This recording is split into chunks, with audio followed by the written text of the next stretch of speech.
Mayong buntag desin yung tanan na mga bay no. Naan na dibuti karon sa dagat.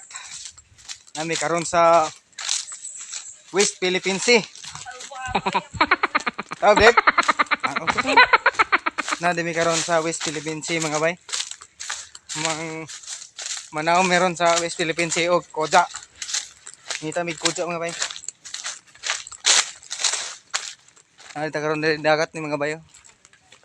Ay shout out dai sa kung kauban sa barko sa una si Ayan sa Hulga. Bagong kasal niya to, bagong kasal na mga bay. Kasal na tong pag Mayo. Shout out nimo boss. Boss Ayan sa Hulga. Oh, na kung kauban mga bayo. Taob dai. Nami dire nami agiron sa kasugpanan mga bay kay nagbay Chinese Coast Guard ha ba? Nangyari West Philippine Sea. Totoo na mo. Kaya bato. mag-update lang ko sa kuan Kailangan bato. sa among kuan niya. Sige dilo mo kail. Smile ka. Smile sa mo? Do. Oy. No, ay sige dilo kay Lareo. Tago. Okay mga bay, update sa kuha na mo sa West Philippine Sea. Matang gamay kayo kay petilaw ma man ng dagatan na. Nagigukod bagi mi sa Chinese Coast Guard. Mao na tayo may kuha na mo. Ani bato ka buok.